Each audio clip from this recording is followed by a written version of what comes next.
Hey Collective, it's Al, and I'm coming to you with another video that will be accompanying a piece I'm releasing on LinkedIn this afternoon, which centers around an idea that I thought better helped humanity grasp the stage of development that we are currently facing. And essentially at the middle of it, or what the focus was the concept that we as a species are in the midst of puberty. And what I meant by the piece was that if you can look internally towards your own life experience, you will better be able to grasp what's happening on the playground, if you will, by looking inwards into your own life and what it was like for you to find yourself in that phase. But one of the things that happens is that we become so individualized that we only really know our own experience and are only faced with the reality of how it played out to others when a species itself begins to grow and move upward. And so one of the things that we are seeing in the work and the backlash to certain people's jobs and certain things that they're saying is that we are witnessing the bullying mentality that comes with pack mentality, right? And how that stifles the collective as a whole. And one of the things that's interesting about such an idea is that when you understand that concept better, somehow it opens a doorway to compassion for what we're seeing in a way that aligns us with a better path towards tomorrow. And what I mean by that is that at the center of the piece, as we talked about it more freely, what I realized is that not everyone actually ever leaves the high school experience, right? And some people don't necessarily leave that mentality that comes with that egoish sense of self that is wounded and in pain or in strife or some sort of conflict. And instead, they kind of peak at that level, and the behavior that comes with that mentality is something that we who go off to college then go back to in our neighborhood and kind of no longer register with. And so humanity as a whole is kind of caught in the crosshairs between adulting, where some of the species refuses to do the work required of them to move forward, to grow up, right? And to face full accountability and to hide behind masks and hide behind fear tactics and so forth in order to keep the population small and controllable. Whereas those of us who are on a different pathway are finding strength in our inner self to be able to move on to a college experience, where we look for how to break through the conflict in a way that resonates more freely with our soul vibration. And what that's doing is it's creating a suction within humanity, if you ask me, that is creating kind of a bit of conflict, which is kind of standard for what an adulting process is, right? Not everyone that you grow up with are people that you stay in contact with because they don't evolve with you as you move ahead. Something that we kind of caught a glimpse of in Jon Stewart's return to The Daily Show and why I had used him at the beginning of the piece, because though he had evolved, he returned to a venue that, in my opinion, had not necessarily evolved with him. And when he came back, there was a pretty big backlash that kind of sent a ripple effect throughout the collective consciousness that I had actually recorded an initial video in response to that never really made it to an actual written form. Because what ended up happening is that I felt it on an individual level, and kind of what I experienced as it came to me was a call to action that was not within my lane. It wasn't something that I necessarily was meant to necessarily tackle.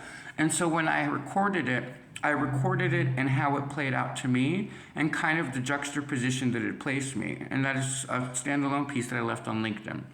Because what happened is when I tried to write the written form, the idea of the balance between severity and grace was lost because the piece was so genuine and showed such a vulnerability that when I tried to condense it into 3,000 words, what I found it was much harsher and almost poking the bear, if you will, in an antagonistic way that was not befitting the topic matter in a way that I could better address it.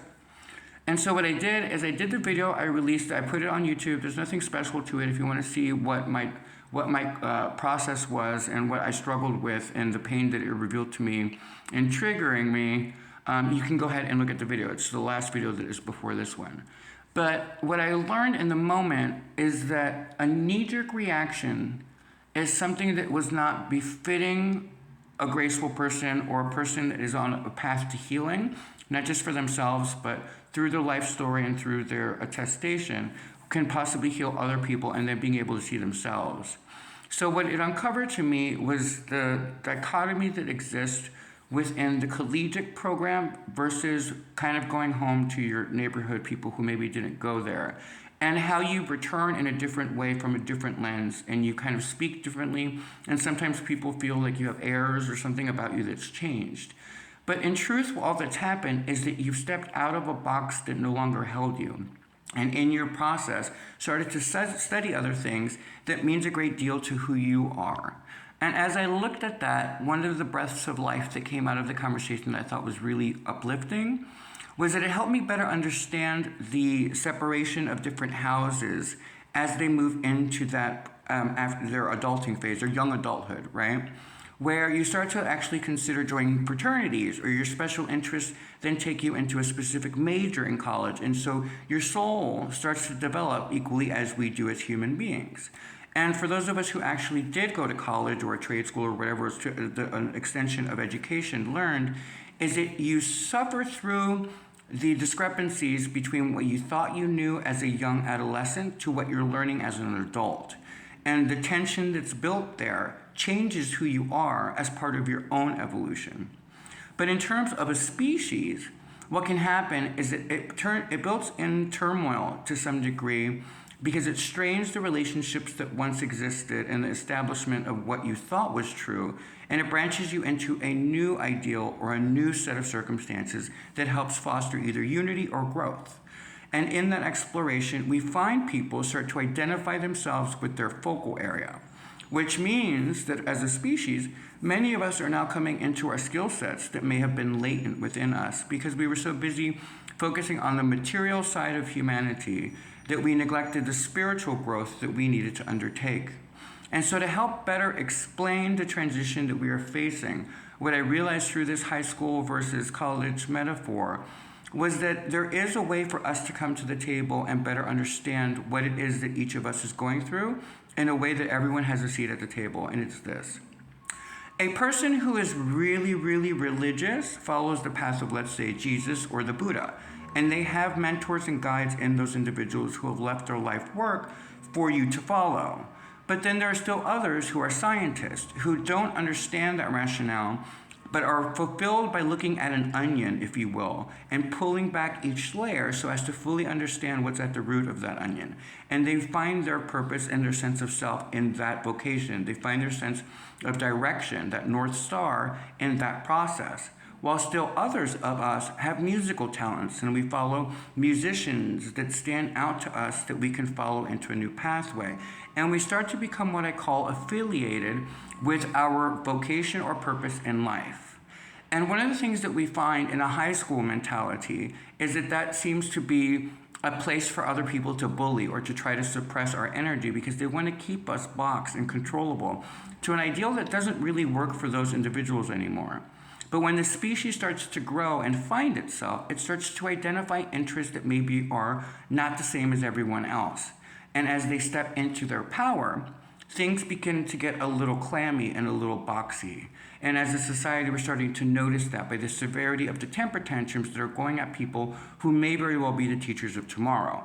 Meaning that a person who goes off to college and gets a degree can sometimes then go on beyond the college experience and go into a master's program.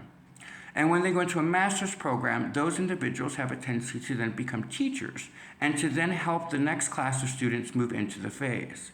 But one of the things that we have been speaking to in a spiritual lens is we were talking about how the collective would be sparked and brought back into consciousness to snap back into reality in doses, where different classes and different segments of the population would be triggered into kind of stepping back into themselves and kind of being in a state of loss for a moment in order to regain their balance. And then once they found their balance, would find their purpose in their pathway. But what we're missing as a species is the spaces and the content generation, the channels, if you will, that literally speak to that collegiate experience, right? Because what we're witnessing right now, in my humble opinion, is polarization that is based on mean girl or mean boy mentality, where what we are doing is we're telling other people that you must agree to what I agree to, otherwise I will squash you, which is something that's really pubescent. It's not something that adults necessarily do, but somehow we've reverted backwards, stepping into that by this pack mentality. So, as we move forward, one of the things that I realize is that it's now time for the conscious leadership to kind of stand in their own power and kind of identify their own struggles that they themselves have gone through as they've matured, right? Never losing who they were, and instead speaking to the wounds that they accrued along their journey, so as to help other people now stepping into that collegiate program to better help them understand what's to come and where they can see themselves. But that doesn't come with a bit of risk. So what I wanted to say to that, to ease the minds of those of you who understand what I'm saying, is that I want you to think about what it is to have gone through what you went through, and how it was just the slightest of mentor or the slightest of kindness that someone gave you that helped you get through some of the darkest times of your life. And sometimes there's no greater strain than when you go into the collegiate experience as an individual, because you're no longer protected by mommy and daddy. There's no one that actually can be accountable except you. And so as you trip and fall, you find that it's your brothers and sisters within the collegiate program that are with you, that are going on with you, that can sometimes help you get caught so that you don't fall too far from the tree. But that takes an incredible amount of awareness on behalf of the species to understand that that is at play here in a way that makes people feel more comfortable with what transition means, right? Because there are people who are just being accepted to college as far as souls that are now being asked to step outside into the real world that is not based on hypocrisy or greed or childlike behavior, temper tantrums, and all that stuff. And they're having to venture into that kind of by themselves, where we as conscious leaders could be building something that can help better protect them and better guide them along their journey. And so the piece really focused about that, about the fact that there are a great many of us who are now stepping into the light because it is something that we ourselves have gone through. And one of the things that we uncover within the collegiate experience on our way to our master's and then possibly even to our doctorate degree is that when you leave home and you step out onto your own, you can sometimes accrue trauma that is so hard to understand when you're still in the thick of it. And there's nothing that can help reach you better than the testimony and attestation of other people who have led the way. But for that to happen, a great many of us are going to have to be vulnerable, which is why the initial piece that I had written, where I was in kind of conflict and hesitation about even stepping into this, was based on, because I had, in the process, neglected that as a warrior soul, as someone who had horrific things happen to them on their pathway to self-discovery, I had never had the time, in a nutshell, to heal the pain that comes with the journey.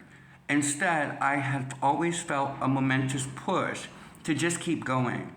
And if you look at the original piece, I basically pointed out that any single mother or people who are marginalized in some way who never get to escape the attack will understand, which is sometimes humanity as beings has no opportunity in the thick of crisis to deal with the pain that they are masking or accruing over the course of the trajectory that is getting them to where they need to be.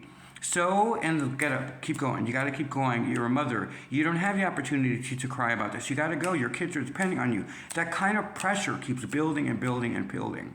And so it isn't usually till you're done with the program, when you're done getting to wherever it is that you're meant to go, that you suddenly find yourself with breathing room to finally feel the pain.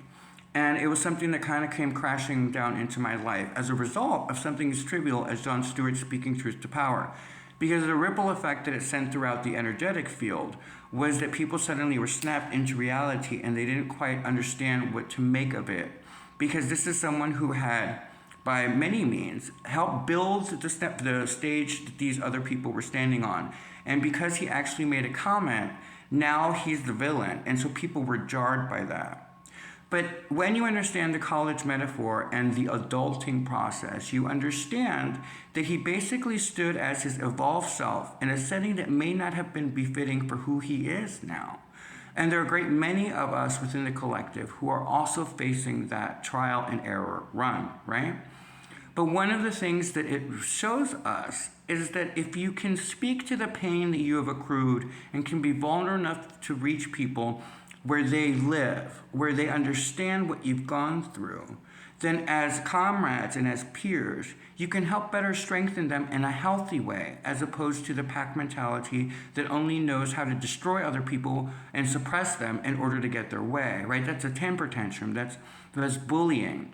And as a species, we've come into a very bullying society because of the backlash that also comes with the overly emotional woke movement that is very toxic to humanity. So as the pendulum swings one way, remember it has to, in order to find its center, it has to come back the same distance.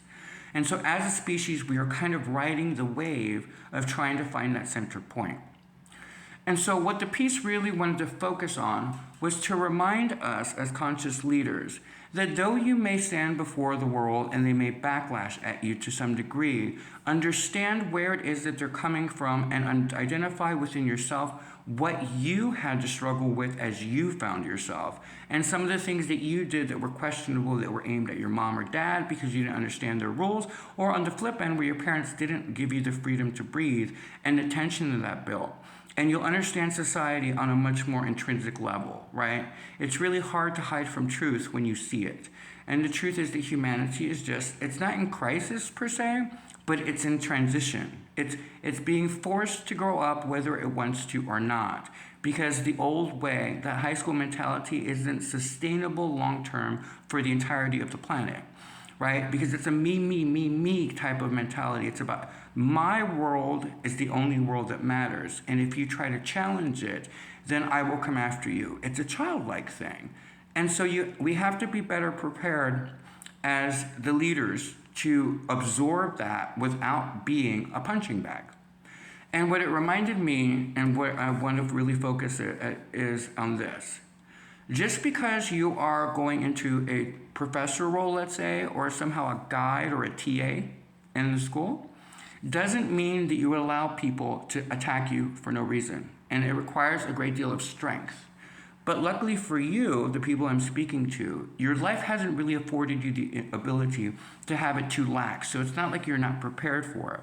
So what I would say is that when you deal with other people and they try to involve you in drama, understand that if they're not willing to do the work themselves, that it's not your place to try to save them or to do anything because they can pull you down. And I was actually watching Mean Girls the other day, and since we like to use pop culture as references, I'm referring specifically not to the girls in the storyline, but rather the teacher and the principal as an example of what I mean in this particular point, which is, I can't remember, I think her name is Miss Norbury, or I can't remember. It was the wonderfully played Tina Fey who actually wrote the screenplay. She played this character, and you see that she tries to overextend herself by seeing through to what the main character Katie was going through in her adolescence, and basically spoke to, you don't have to dumb yourself down, I get it, like all this stuff. And what she was trying to do was very altruistic, which was great. But remember what happened. The childlike antics of the young girl, the lead character, then puts her in a book and blasts her on something false, attacking the same person who was trying to help her. And then when you look at the principal of the school, you notice that in the end, what ends up happening is that he has a hornet's nest underneath him that he didn't know was there. And something triggers it to an explosion that he then has to somehow gain control over again. And so the warning here isn't one of warning per se, but it's more of a cautionary tale. Before you go out and put your neck out for someone, make sure that they have asked you for help. Because you cannot save another person from their own adulting accountability. You cannot do it. And I know for myself, as a big heart, that one of the things I've learned and the hesitation I was facing is that I didn't want to engage in battle when we are now moving into a phase of debate. We're returning back to a phase where a great many of us are serving our own interests in a way that helps the species grow. And there are better examples out there of people taking the higher road. So what I'm saying is when you're standing in the collegiate experience and you don't really know what school you're attending, be cautious of who you go after in your confusion. Because you just never know who it is that you're targeting. And here's what I mean. People who don't want to grow up have a way of not facing accountability, and they sometimes will use other people as shields in order to puppeteer them into doing something that costs those people more than the person who's trying to puppeteer, because they are in the shadows, hiding behind lies and hypocrisy and so forth. You know, a high schooler, like the mean girl. She'll three-way call somebody, set someone up, and then the person who was set up is the one who gets the brunt of it. Meanwhile, it was the person who perpetrated it that kind of gets away with it, which is great and dandy for us in high school when we were still young and learning what kind of trickery and manipulation that is. But as an adult, you can see right through it. And so my point to those of you who are to those of you who are understanding what I mean by this, what I'm saying to you, is don't drown trying to save somebody who is not going to do the work required of them to sustain their collegiate experience moving forward, right? Because if society really is facing an era of judgment, this is basically the Earth's SATs. And it is not up to us to decide who goes in, it's up to them. And so if you can look at it from that lens and take a step back far enough, understand that sometimes you have to let people make their mistakes.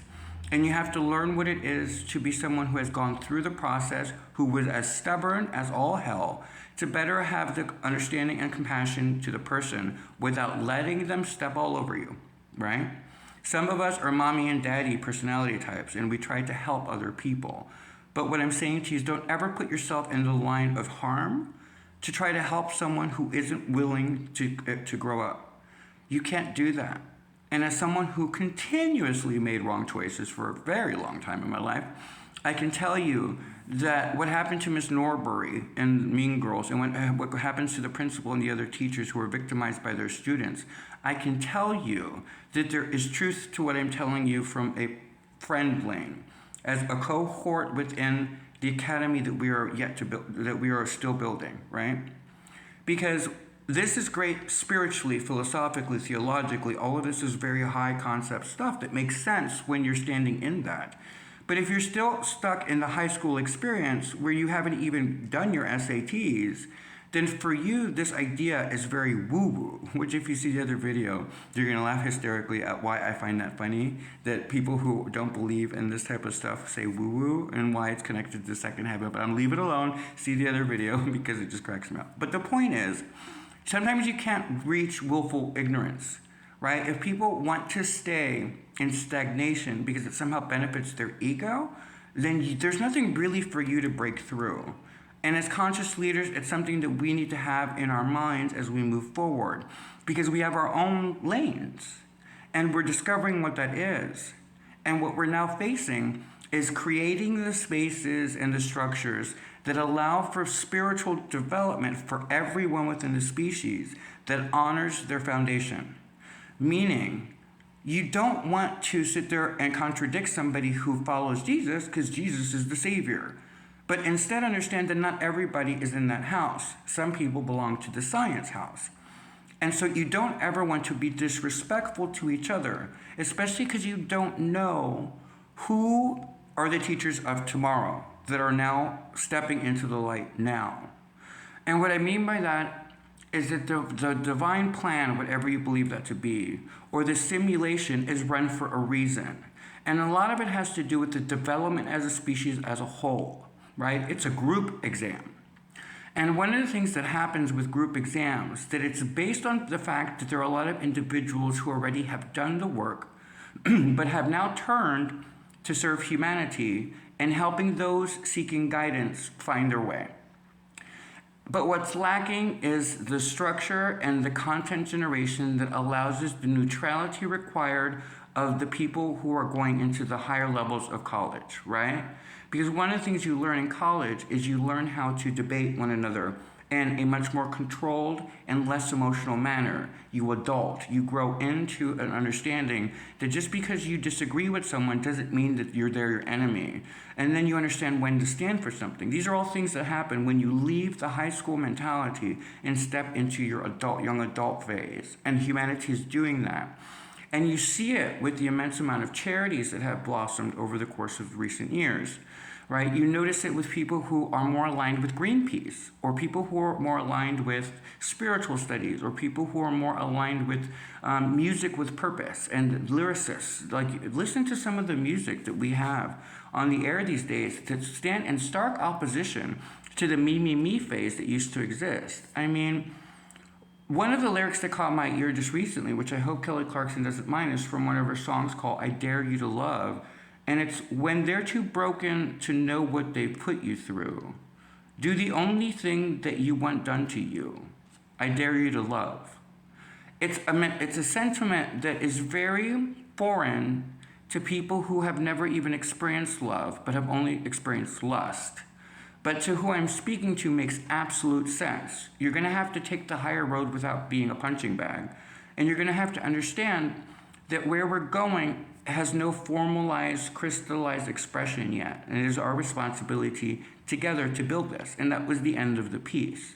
Where we're going requires us as a species to grow up and to not negate the fact that it is in the conflict that we can identify pain. And if we don't identify what that pain is, then it just keeps cycling around over and over again.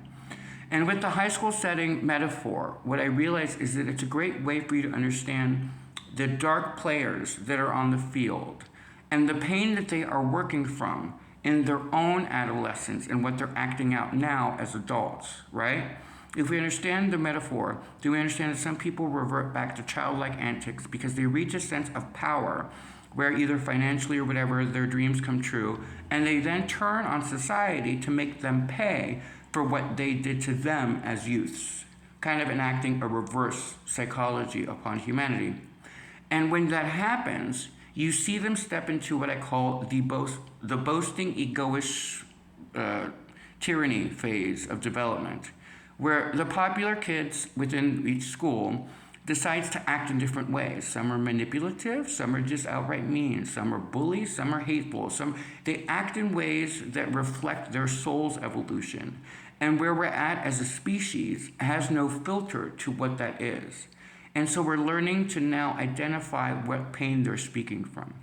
And one of the things that leads us to understand on a more global scale is that if we can speak to our own pain that we had as youths and how we overcame them, even as old as they are physically, their soul might register the truth of what you overcame, and it might harmonize the chaos that they are indeed facing.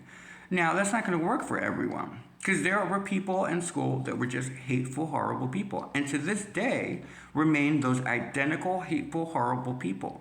But they're not part of where we're going. They're not making the cut. They're not going to college. And instead of castigating them or even worrying about it so much, understand that they have their own reality that they are working towards. And they will suffer their own karma or get their own karma that's due onto them. But for the rest of us, we have an opportunity here to create all of the spaces that are needed to meet in the middle path that helps society move forward. Right? Because regardless of how you feel politically or religiously or whatever, there's a stalemate. No one can breathe right now. Everyone is fighting with everybody, and it's just the world's on fucking fire, and everybody's freaking out. But there's no space to house how to break through that right now. And for the conscious leader, it's you. You are those beings. And one of the things that it's going to require is a great deal of courage to stand before the world and be like, look, I'm not trying to piss you off, but we can't sustain this. How are we going to breathe? We have people dying left, right, and center. You know what I mean? Like, there's so many complications and ripple effects that are happening because we can't punch through. But no one's building the organizations or the schools or all of the stuff that's needed in order to house that idealism, right? Because if you notice, it's either left or right now. And though I understand the conflict, it's just two bully systems kind of going after each other and trying to cancel each other out. And the species will die that way. It will implode. And we're trying to avert that. So for you that this makes sense to, understand that as a species, it's part of the product of growing up and accountability. And it forces people to look at their shadow in a way that makes them understand why they act the way that they do. But until the programming and until the right setting is set for them to see themselves peacefully in a way that's not attacking them. Without that, it's like a free-for-all. And people are grabbing for power that's not theirs to house. But we have an opportunity here to be the punch through, to be the breakthrough. And the way we do that is to understand what it is that we're dealing with on a collective level and working through that in a way that better helps the species move upward and onward, right?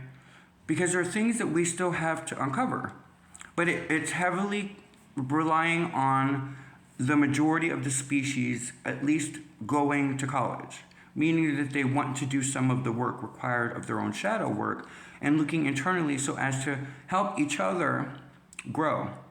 And that takes community, which is something that the opposing end has done very well at breaking down in polarization. So where is the vision that Jack Dorsey had for Twitter, right? This is something that he was working on before the wave hit, and he was doing very well until people jumped on board that had their own specialized interests that were purposely trying to sabotage him. And you can only imagine, I can only imagine the distaste that he must have for something that he created with so much love that was supposed to house an ideal that we're now speaking to in a responsible way. Can you imagine the strain and kind of the betrayal that must have felt like? And it's something that we as cohorts can now look at him and be like, dude, we'll help you out in whatever we can. We apologize, we didn't understand.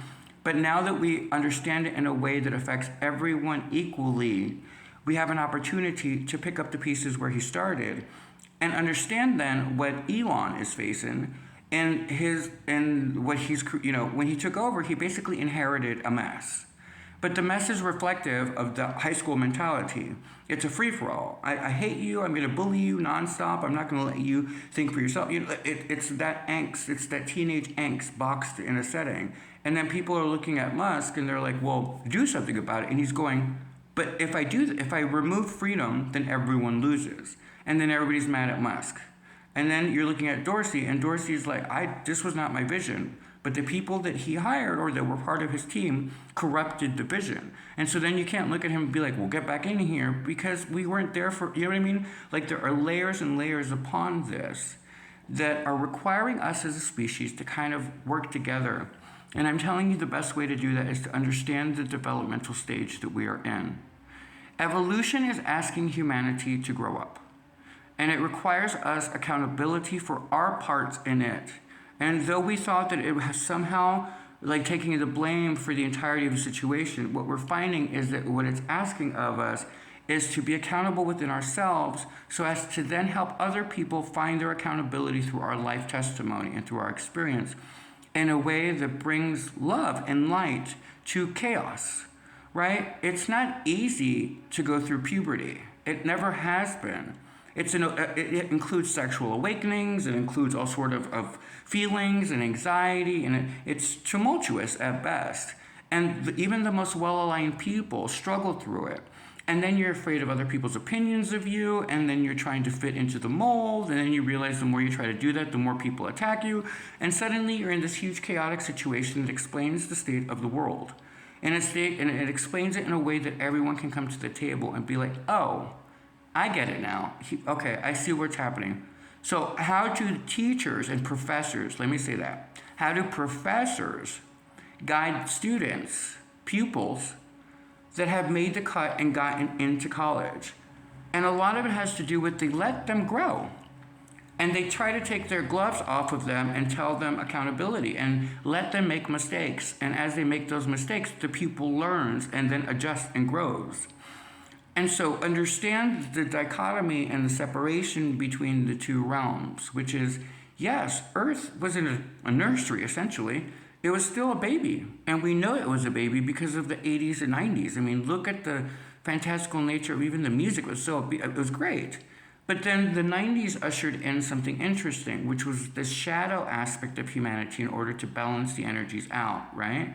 Because there's a lot of greed and hypocrisy going on that needed to be brought to the light. But when it's brought to the light within us, it's like puberty. It's stuff that we didn't see coming. It doesn't make sense to us when we're at that young, tender age. And it doesn't make sense to us spiritually if we're not even a spiritual person.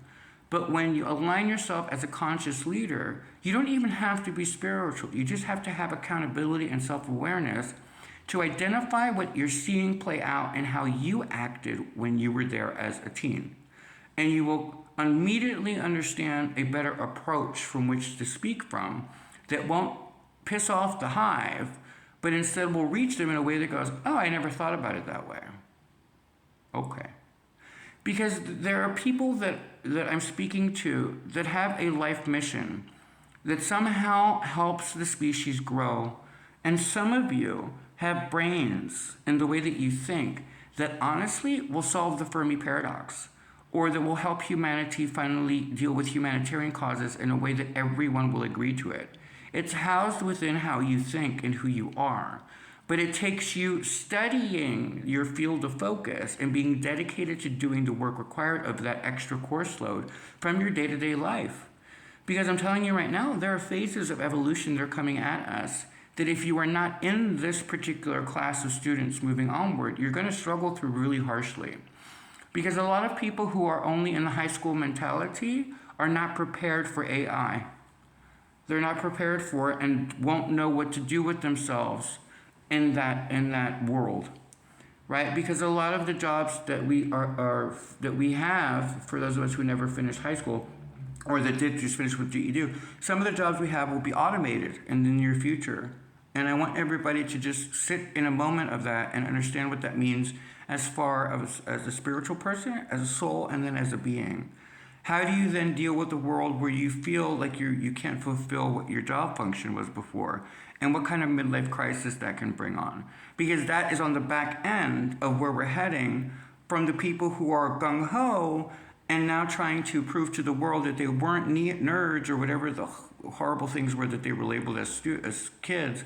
Now they're trying to overcompensate by that by being the first one to create all of these wonderful things, living their high school fantasy now as an adult, negating the fact that it cost a lot of people their jobs and their functionality, and no one is there to catch them when that happens.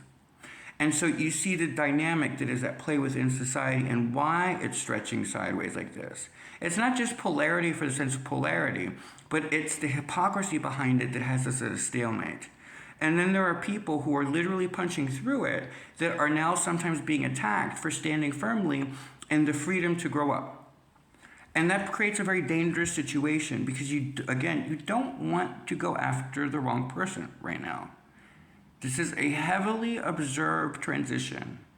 And I know that you guys think I'm woo-woo, but I'm telling you right now, there are teachers that look like students on the playground right now in order to truly understand what it is that's happening. Because there's a lot more going on than meets the eye. And though we don't necessarily have to read into that, what I'm saying is that you see where we need to go.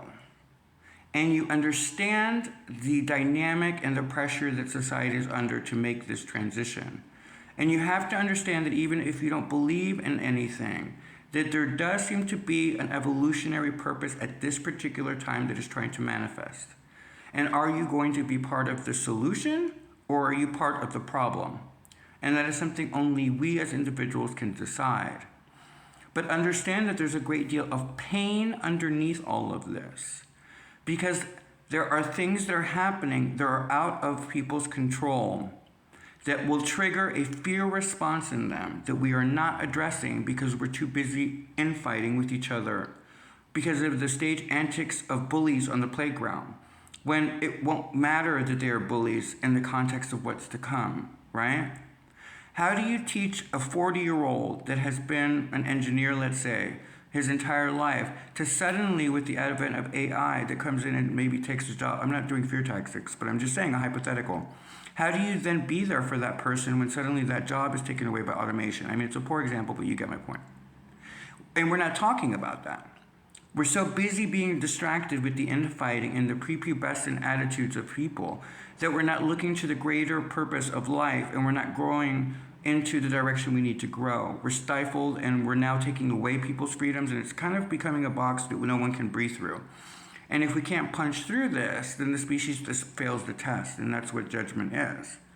So, whatever way you look at this, understand though that there is a positive aspect to this, which is a lot of you are being handed invitations to a collegiate program that has to do with your specialized interest and life experience, that you have something that will be added to the mix that is of importance. And it's almost like something that you can feel empowered by and like a badge of honor. Some of you have a way of seeing the world that is so unique to you that it will benefit a great many other people either heal or find their way home, or it will help them feel at peace. You know what I mean?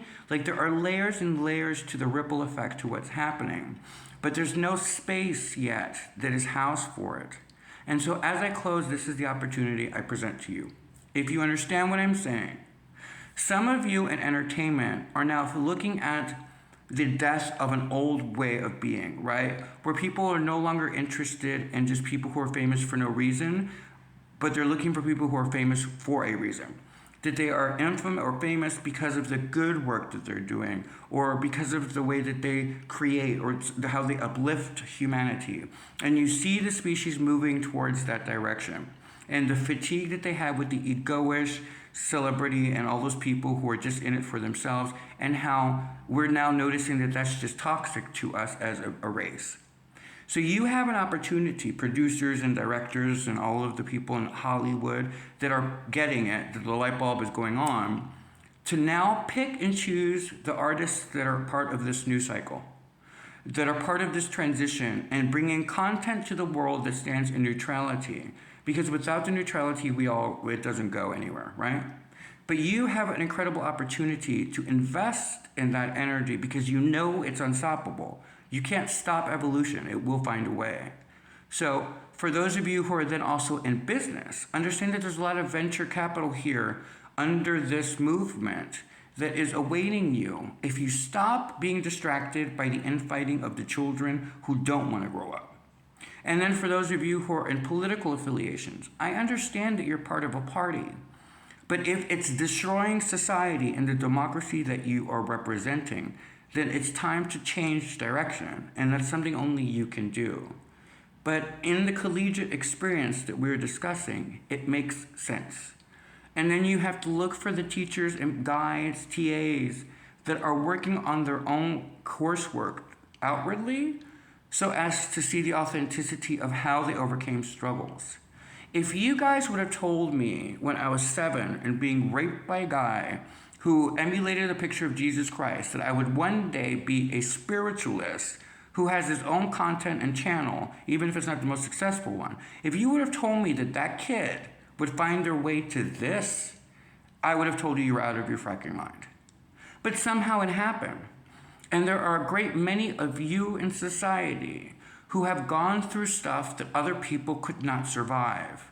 And it is in your testimony of how you got there that is getting you accepted to the college program that can help then serve humanity by helping them understand how you did it, right?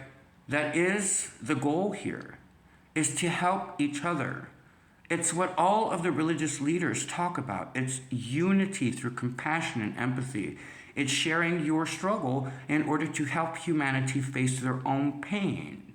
Because I'm telling you, there is a growl. And the other video I did speaks directly to it. There's a growl building within those who are finding themselves suddenly in realization that they have suddenly aligned themselves to the wrong energies, and they're being snapped out of it through different triggers. But when that happens, it builds anger, it builds betrayal, and that builds rage. So we can circumvent that as conscious leaders by looking at the situation from the lens of adolescence and how puberty changes into adulting, and how we can then psychologically, philosophically, theologically, all of the ologies can work together to help humanity rise and face this together. I'm telling you, where we're going is so much more exciting than what we're facing now. But understand that it is that teen anxiety that we are witnessing through the temper tantrums and the backlashes and all of the vitriol, that I'm just cautioning society to be careful of who you aim that at. I don't care if you don't believe in divinity. I don't care if you don't believe in God. But I'm going to tell you something. Don't mess with that house. Don't Don't go after people who you can tell serve a higher order, because there's not a lot of time. And that's all I'm going to say, because it's kind of a heavy. But understand the opportunity then for all of us to grow, right? And realize, breathe into your passions now. Because there's so much happening externally that we're distracted by all of the conflict that we're not seeing, that we need to be better prepared for in order to walk it and walk the chaos in a way that's more graceful and understand where it's coming from, so as to not crumble under the pressure that some of these other people will be under when what they refuse to look at suddenly smacks them, right? So be the adult. Be the person who has firm foundation and firm boundaries to make sure people don't come at you with bullshit, but then also have the compassion to look around you and be able to register the pain that they are working from, so as to make sure that you are working your best to not step on them, right? Because there's hierarchies to high school that kind of fall apart when we go to college. Yeah, there are fraternities, there are affiliations, but you got to be careful of what kind of affiliation that is. And that's a big thing for those of you who are understanding this metaphor and what I'm saying, is a lot of the things that are collapsing has to do with affiliations and partnerships to corrupt individuals that are then used to hurt you. So be aware of what that is like in a collegiate program, for those of you understanding the metaphor again. Understand what that means and where we're going. Because some of you may very well one day get a letter to a master's program. I'm saying that as a metaphor again. That, you know what I mean? Like, you never know what your future holds. Because a lot of you have overcome so much struggle that you don't see yourself as worthy yet. But you don't understand that it was in that much struggle that makes you worthy. And we as divine beings have to start helping people understand that. Because otherwise we can't start healing humanity. And humanity needs to be healed. There's so much beauty to our planet, and you know that. Look at it. We live in a Da Vinci painting, and we are experiencing, yes, turmoil. But at the end of this, we are co-creating something beautiful. And we get that entrance exam, and we get that invitation when we do the work required of us that somehow fulfills our purpose and makes our heart sing. But right now we're being distracted by the teenage angst of people who aren't going anyway. Don't sink yourself. Have compassion for them, but let it go. You instead do what I do. Focus on your own lane. And if you're pulled and you, like, let's say you get a call and you feel spirit, whatever you call that, calling you to say something, then say it in a way that is true for you, that doesn't bring you down. And that's what the difference and the discrepancy between this video and this posting versus the last video was, that I was responding to the angst that other people were having that was not mine to hold, and it came across disingenuous. But that's what it takes to stand in your awareness and stand in your power and go, okay, I understand why I'm receiving the call. I get it. But let me ground my energy quickly and go, okay, I'm here to help heal the situation and bring a higher perspective on things that people may not always agree with. But everyone can tell that I mean no harm to anyone. So how would I be able to speak to something that has so much anger beneath it, if not to work through it from this lens? And so that's part of the program. And that's part of what it is to finally step into your power and understand who you're meant to be in a world that's caught in itself trying to find their own identity. Sure, you're going to stand out, but that's okay. You're meant to stand out, because it isn't what you've overcome that will help heal other people that are in true crisis. And that's where I want you guys to, where I want to leave it for today. My name's Al. I hope you enjoyed the piece, and I hope to see you again. Bye.